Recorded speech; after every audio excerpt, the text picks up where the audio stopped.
Get on your feet, it's time for LAGD.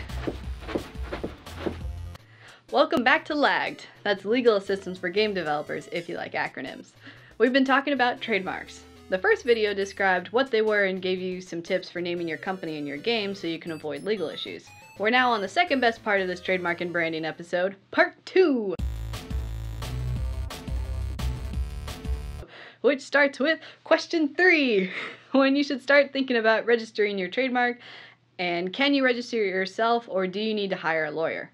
Developers get 4 benefits from registration. So benefit number 1, trademark registration grants you national protection over your name.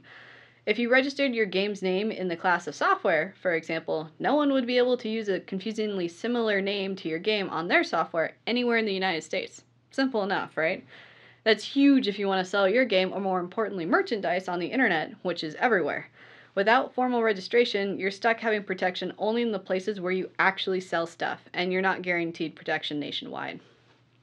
Benefit number 2, if you end up in court, a formal registration can actually save you time and money because there's no question as to whether you own the mark or whether you started using it before the other guy. If you don't have formal registration, you have to end up paying for gathering evidence and documentation to prove those things.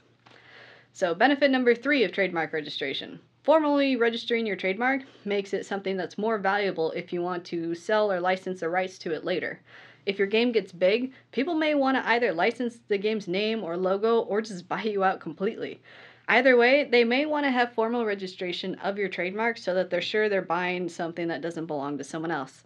It's kind of like the difference between buying a car from a guy with a pink slip and buying a car from a guy who doesn't have the pink slip. Which transaction would you trust more? So, benefit number 4. If you pay for registration, you also can't get rights to a name of a product that you haven't started selling yet. This would be good to know if you're going to be working on a game for a year. You can make sure that you have the rights to it once you finish it. Moving on. Let's talk about when you should start thinking about this. It may take over 6 months to get your trademark application processed from start to finish. That's if there aren't any problems with rejection or opposition. Therefore, if you know you want to take advantage of the benefits that we just talked about within the next 6 months, you should start looking into registration now. Here's an example of a situation where you might want to be the first to register. Say you have a great name for your game, like Penguin Runner. Totally not a nickname of mine in sports or anything. But say that you hear about this new rock and roll band coming out with their first album, and wouldn't you know, they're called the Penguin Runners. Well, you're not direct competitors because they're musicians and you're creating a video game. What happens if the band gets hugely popular and then they license their name to Hot Topic for Penguin Runner t-shirts and hoodies? That means that you'd be in a bad position to sell your own game's t-shirts and hoodies in the future. In fact, you may even be in a bad position to sell the soundtrack to your game under the name Penguin Runner. There's a lot of strategy that goes into trademark registration for situations like this. So if you envision something like this happening with your name in the next 6 months or so, getting the help of an experienced attorney would be a good idea. That's a good segue to talk about the 4 final points that we want to make. Point 1, registration isn't impossible to do yourself, but we definitely recommend that you enlist a competent trademark attorney to do your registrations. There are just too many issues that can happen. Since your mark can be rejected by the trademark office or opposed by a competitor, you want it done right the first time. It's also such a long process that you don't want to wait 5 months and then realize that you didn't do it right and have to start over. Point 2, registration is expensive if you do it right. To register just one trademark in one classification, it'll run you around $350 and up, and that's just the fees the trademark office requires. That doesn't even account for the cost to hire a lawyer.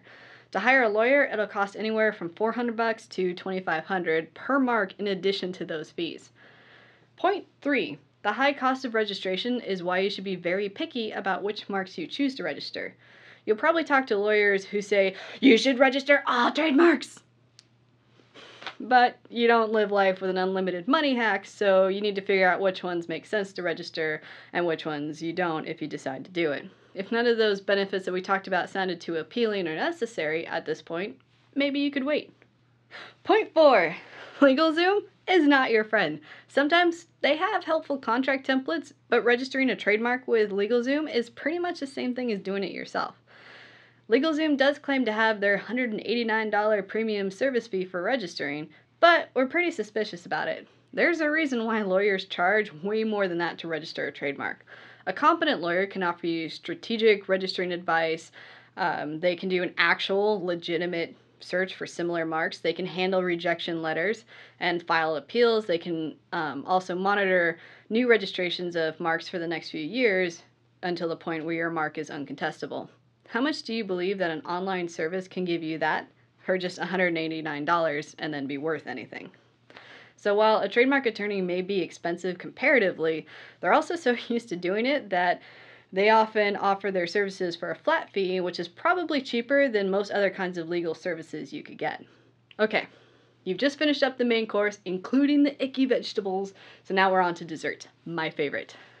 If you click the playlists of this video, you'll find interviews with developers about naming your game, branding, merchandise, and other trademark-related things. Finally, catch me again in the final part of this trademark episode, part 3, where we'll talk about how you can enforce your rights even if you can't pay for a lawyer, and other points that didn't fit into the first 2 videos. Don't forget to subscribe to the New Media Rights YouTube channel and check out the other episodes.